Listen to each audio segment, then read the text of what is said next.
कार्बी आंगलों जिले के खेरनी इलाके में कार्बी तथा हिंदी भाषियों के बीच हुए झड़प तथा बांग्लादेशी कुछ लोगों के साथ हुए झड़प के चलते इलाके में तनाव का माहौल बनी हुई है। हालांकि इस क्षेत्र में असम हिंदी भाषी संस्था के कार्यकर्ताओं ने एक पत्रकार सम्मेलन आयोजित कर पूरे वारदात के बारे में दुख प्रकट किया है। उनका कहना था कि कार्बी जाति को गौवैक्स चाइना किए जाने पर लोगों में नाराजगी का माहौल बना हुआ था, जो कि सरासर गलत था। दल संगठन तथा सरकार के साथ विचार विमर्श के जरिए आखिरकार इस समस्या का समाधान किए जाने का अपील भी किया गया। सदो असम हिंदी भाषी संस्था के सभापति शिव नारायण पाल तथा दूसरे सदस्यों ने संदर्भ में विस्तारित तौर पर जानकारी दी और हर हालात में स्थिति नियंत्रण में रखे जाने के साथ साथ शांति प्रक्रिया बरकरार रखे जाने के लिए भी अपील किया।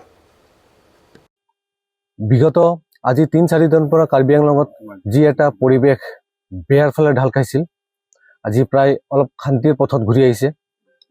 এই শান্তিৰ পথত যেতিয়া ঘূৰি অহাৰ পিছত আপোনালোকে দেখা পাইছে কিছুমান সামাজিক মাধ্যমত কিছুমান বিশিষ্ট মানুহে কিছুমান পোষ্ট কৰিছে। আমি বহুত দুখিত, কাৰণ সেই পোষ্ট যোন কৰিছে তেওঁলোকক আপোনালোকৰ মাধ্যমে মই জনাব বিচাৰো, আপোনালোকে আহক, ফিল্ডত আহক, কাৰ্বি আংলঙত আহক, পৰিৱেশটো চাওক, কি পৰিৱেশ হৈ আছে, কি ইয়াত বঙালী আৰু বিহাৰী আৰু কাৰ্বিৰ মাজত কি সংঘাত হৈ আছে না বেলেগ পৰ্যায়ক্ৰমে ইয়াত সংঘাত হৈ আছে, আপোনালোকে তদন্ত কৰক। সেই পোষ্টত কি হ'ব, আমাৰ অসমত এটা বিভ্ৰান্তি সৃষ্টি হৈ আছে। কাৰণ কিছুমান মানুহ ইয়াত ভাবি আছে বঙালী বিহাৰী কাৰ্বি জাতিক মানে গালি পাৰি আছে, এনেকা বুলি এটা মেছেজ গৈ আছে, বাৰ্তা গৈ আছে। গতিকে আপোনালোকক মই অনুৰোধ, আপোনাৰ মাধ্যমে সেইটোৱে মই অনুৰোধ কৰিব বিচাৰো, আপোনালোকে সেইকেইটা পোষ্ট নকৰি আপোনালোকে অৰিজিনেল ফেক্টটো জানক। কাৰণ ইয়াত এটা সংঘাত হৈছে, সেই সংঘাতত আমাৰ বেংগলী আৰু বিহাৰী, নেপালী, অসমীয়া বহুতৰ দোকান জ্বলিছে। কিছুমান বৰা, ছেত্ৰী, দাস, চৌহান সকলোৰে দোকান জ্বলিছে। আপোনালোকে পিজিআৰতো জ্বলিছে, পিজিআৰৰ বাহিৰতো জ্বলিছে। কাৰণ সেইকেইটা যোনে জ্বলাইছে সেইকেইটা দুষ্কৃতিকাৰী, ইহঁলোকৰ কোনো জাত নাই। যদি ইহঁলোকে ভাবিলেহেঁতেন সেইটো বৰাৰ ঘৰ নজ্বলালেহেঁতেন, সেইটো বঙালীৰ ঘৰ জ্বলালেহেঁতেন, সেইটো গোৰ্খাৰ ঘৰ নজ্বলালেহেঁতেন। কাৰণ একেলগে সকলোৰ ঘৰ জ্বলিছে, একে লাইনত যিমান আছিল সকলোৰ ঘৰ জ্বলিছে। আমাৰ এটা বেংগলী ভাই ঘৰতে জ্বলি মৰি গ'ল, আজি আমাৰ মাজত নাই। আমি দুখিত, সেইটোলৈ আমি প্ৰতিবাদত যোৱা নাই, আমি আইনৰ ওপৰত ভৰসা কৰিছো। খুদ আপোনালোকে দেখিছে ইয়াত ডিজিপি মহোদয় ইয়াত উপস্থিত আছে, তেখেতক আমাক আশা দিছে যে আমি শান্তি পৰিৱেশ আনিম। এডিশ্যনেল চিফ ছেক্ৰেটাৰী অসমৰ তেখেতে উপস্থিত আছে, IGP DGP সকলো ইয়াত উপস্থিত আছে ইয়াত শান্তি বজাই ৰাখিবৰ কাৰণে, আৰু শান্তি কিছু আহিছে। কিন্তু এই পোষ্টকেইটাক মই অনুৰোধ কৰিব বিচাৰো আপোনাক, যাতে আপোনালোকে এনেকুৱা পোষ্ট নকৰিব, আমাৰ মাজত বিভ্ৰান্তি সৃষ্টি নকৰিব, আমাৰ মাজত মানে সংঘাতৰ আৰু এটা পৰ্যায়ত লৈ যাব আপোনালোকে নিৰ্বিচাৰ কাৰণে মই হাত জোৰ কৰি সকলোকে মই অনুৰোধ কৰিছো, আপোনালোকে সেইকেইটা পোষ্ট নকৰিব। সেই পোষ্টৰ ফলত কিজানি আৰু এটা ডাঙৰ সংঘাতৰ সৃষ্টি হ'ব পাৰে। কাৰণ ইয়াত কাৰ্বি আংলঙত দেখি আছে এটা বঙালী বিহাৰী, বঙালী, কাৰ্বি বিহাৰী এনেকুৱা এটা সংঘাতৰ ভিতৰে চলি আছে। কাৰণ ইয়াত এটা ষড়যন্ত্ৰ চলাই আছে। মই ক'ব বিচাৰো নাই গোটেই কাৰ্বি সমাজ এইটো জড়িত আছে, মই ক'ব বিচাৰো নাই বিহাৰী সমাজ সকলো ইয়াত জড়িত আছে। কিছুমান ব্যক্তি দুষ্কৃতিকাৰী বুলি ক'ব বিচাৰো, কিছুমান ব্যক্তিৰ উত্তেজিত ফলত আজি এই ঘটনাটো ইমানলৈকে গৈ পাইছে। এটা আন্দোলন হৈছিল, পিচফুলি এটা আন্দোলন কৰিছিল, আমি তাক সমৰ্থন জনাইছো।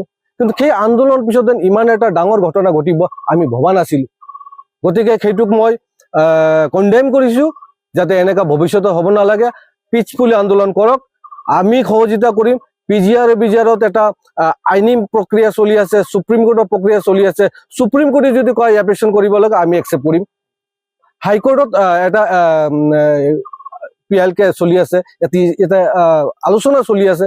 যদি হাইকোৰ্টে বিচাৰ কৰিব, ইয়াতে অসমত এটা আইন আছে, এটা ল আছে, সেই লত আহি যদি কয় ইয়াত এপ্লিকেশ্যন কৰিব আমি একচেপ্ট কৰিম।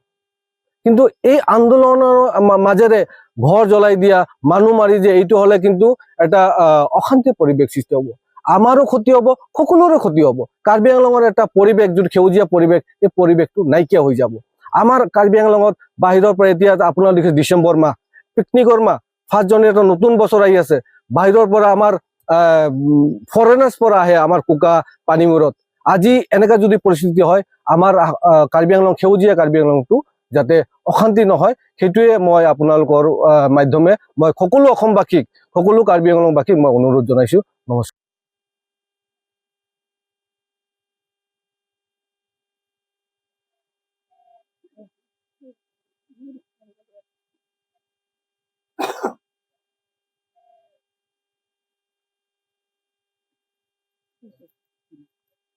নমস্কাৰ সাংবাদিক বন্ধুসকললৈ মই ভাৰতীয় গোৰ্খা পৰিসংঘৰ ৰাষ্ট্ৰীয় উপসভাপতি কিছু কথা আমাৰ বিগত ঘটনা বিষয়লৈ আমাৰ উপৰোক্ত বক্তাসকলে স্পষ্টকৈ কৈছে কথাটো মই দীঘলীয়াকৈ নকওঁ আনফৰ্চুনেটলি আমাৰ যিটো ঘটনা ঘটিল তাৰ কাৰণে আমি কাৰ্বি আংলংবাসী দুখিত আগন্তুক দিনত আগলৈ যাতে এই পৰিৱেশ নহয় আমি ভাই বন্ধু যি হিচাপে বহি আছো তেনেকুৱা বসবাস কৰিব পাব লাগিব বহি থাকিব লাগিব সকলো সমাজ সুস্থ সমাজ গঢ়িব লাগিব যাতে আগন্তুক দিনত আমি এটা ভাল বন্ধুত্বৰে ভাইচাৰা হিচাপে আমি থাকিব লাগিব আমি এইটো আহ্বান কৰোঁ গতিকে এইটো আনফৰ্চুনেট বুলি ক'ব লাগিব অসম চৰকাৰৰ মাননীয় মুখ্যমন্ত্ৰী আৰু কাৰ্বি আংলঙৰ ডাইনিক আমাৰ CM চাহাবে ঘটনাটো গুৰুত্ব সহকাৰে লৈছে নিশ্চয় তেওঁলোকে আলোচনা মাধ্যমেৰে বা তেওঁলোকে এইটো সমাধান কৰিব গতিকে আগন্তুক দিনত আমি সকলো মিলা প্ৰীতিৰে থাকিবলৈ মই আহ্বান কৰিছোঁ ধন্যবাদ প্ৰথমতে আমি আপোনালোকে সকলো নিউজ চেনেলক ধন্যবাদ জ্ঞাপন কৰিছোঁ যাতে আপোনালোকে ইয়াত উপস্থিত হৈ আমাৰ প্ৰেছ কনফাৰেন্সখনত আহিছে আৰু লগতে কাৰ্বি আংলঙত এটা যি বিষম পৰিস্থিতিৰ আমি কামনা কৰিছোঁ তাৰ কাৰণে আমি দুখিত আৰু যোৱা 3-4 দিনৰ পৰা যি আমাৰ ইয়াৰ কাৰ্বি আংলঙৰ ৱেষ্ট কাৰ্বি আংলঙৰ যি নাগৰিক আছে তেওঁলোকে যিকোনো কমিউনিটিৰ মানুহ তেওঁলোকে যি অশান্তি পাইছে যি কষ্ট পাইছে একেদিনত পুলিচ প্ৰশাসনৰ পৰা লৈ পেলাই চবে কষ্ট পাইছে ইয়াত এইটো এটা মানে বহুত দুখৰ কথা আৰু আমি আজি বহাৰ মূল উদ্দেশ্য হৈ গ'ল নিউজ চেনেল কিছুমান নিউজ চেনেলত আমি দেখিছোঁ আজি যিটো ইয়াত প্ৰকৃততে যিটো ঘটনা ঘটি গ'ল ইয়াৰ বাহিৰেও কিছুমান অপ্ৰিয়কৰ ঘটনাও ঘটিছে যেনিবা আমাৰ মানুহবিলাক যিবিলাক প্ৰটেকশ্যনত ওলাইছিলে তেওঁলোকে মানে কাৰ্বি গো বেক এনেকা জাতি ধৰ্মক এটা লৈ পেলাই মানে তেওঁলোকে যি হেৰি কৰিছে Karbi go back Karbi Chinese তাৰ কাৰণে আমি দুখিত আৰু আমি তাক এনেকা কাৰ্যকলাপক আমি তীব্ৰ ভাষাৰে গৰিহণা দিছোঁ এইটো সুস্থ সমাজত কেতিয়াও মানে গ্ৰহণযোগ্য নহয় কিন্তু তাৰ লগত আৰু এটা কথা আমাৰ অসমৰ বিভিন্ন নিউজ চেনেলত আমি দেখিছোঁ বিভিন্ন দল সংগঠনে যি মন্তব্য কৰিছে মই তেওঁলোকক আহ্বান কৰিম তেওঁলোকক আমন্ত্ৰণ জনাম তেওঁলোকে ঘটনাস্থলীত আহক আহি পেলাই তদন্ত কৰক আমিও তেওঁলোকক সহায় কৰিম একেলগত তেতিয়া তেওঁলোকে সঁচা কি মিছা কি গম পাব তাৰপিছত তেওঁলোকে মন্তব্য দিবলৈ ভাল হ'ব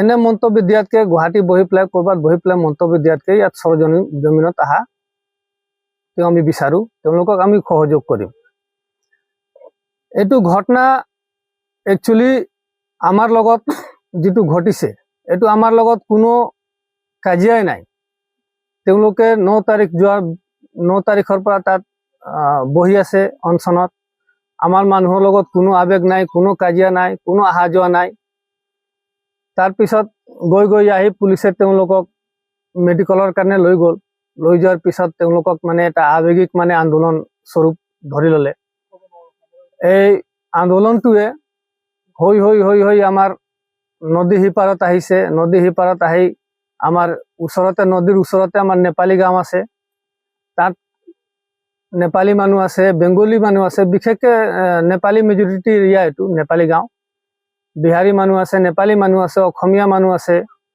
তাৰপিছত আৰু বেলেগ ধৰণৰ আদিবাসী মানুহ আছে মানে সব জাতি জনগোষ্ঠীৰ মানুহ আছে আহি পেলাই তেওঁলোকে তাত আক্ৰমণ কৰাত এইটো মানে পৰিস্থিতিটো উত্তপ্ত হৈ পৰে তাৰপিছত পুলিচে আকৌ তেওঁলোকক খেদি পঠিয়ায় অলপ পিছত আকৌ তেওঁলোকে 3টা-4টা বজাত থানাৰ ওচৰলৈকে আহি পেলাই মানে উৎপাত কৰে। উৎপাত কৰাৰ লগতে তেওঁলোকে মানে ঘৰ চল জ্বলোৱা, ভাঙা, লাঠি কিবা কিবি অস্ত্ৰ লৈ পেলাই ভাঙি দিয়া, জ্বলাই দিয়া, কিবা কিবি বহুত কৰে। তাৰপিছত পুলিচে আকৌ তেওঁলোকক টানি লৈ যায়। এইবিলাক হোৱাৰ পিছত আমাৰ মানুহবিলাকো আৱেগত নিজৰ প্ৰটেকশ্যনৰ কাৰণে ওলাই যায়। ওলাই যোৱাৰ পিছত পুলিচে মাজত দুজনকো ৰখাইছে, এইটো পাৰ্টিক সিপাৰত, এইটো পাৰ্টিক সিপাৰত, দুইপাৰে ৰখাইছে। পুলিচে কণ্ট্ৰল কৰাৰ চেষ্টা কৰিছে। আমিও যিমান দল সংগঠন আছো সবে মিলি পেলাই আমি এইটো মিনিমাইজ কৰাৰ চেষ্টা কৰিছো। আমি এইটো ঝামেলাটো মানে আগ নাবাঢ়ক তাৰ কাৰণে আমি সবে মিলি চেষ্টা কৰিছো, পুলিচৰ লগত সহায় কৰিছো।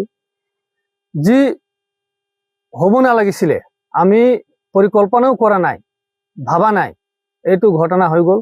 তাৰ কাৰণে দুখিত। আৰু যিবিলাকে কাৰ্বি গোবেক কিবা গোবেক চাইনিজ বুলি কৈছে তাৰ কাৰণে আমি দুখিত। আৰু এইটো হ'ব নালাগিছিলে। তেওঁলোকৰ ওপৰত বিবিধ ব্যৱস্থা লোৱা হ'ব।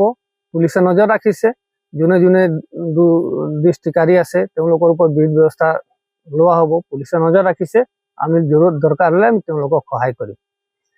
তে মোৰ ক'ব লগা ইমানে যে ঘটনাৰ সূত্ৰপাতটো ক'ৰ পৰা হ'ল, এইটো গৈ গৈহে এইটো পৰ্যায়লৈকে পালে।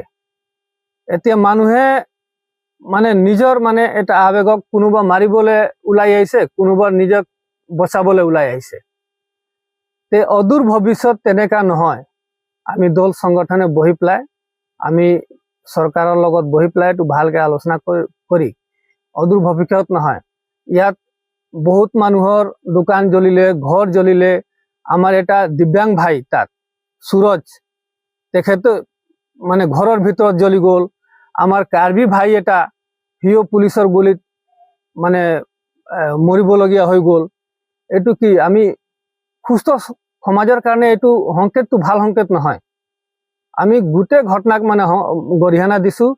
আৰু যাৰ নেতৃত্বত এইবিলাক হৈছে আমি তেওঁলোকেও ক'ব বিচাৰিম, কমচে কম সেইটো পৰ্যায়লৈকে গৈ পেলাই আপোনালোকে আন্দোলন ধৰ্ণা প্ৰদৰ্শন নকৰিব, যাতে দুই ফালৰ দুই সমাজক মানে ক্ষতি হয়। ধন্যবাদ। মোৰ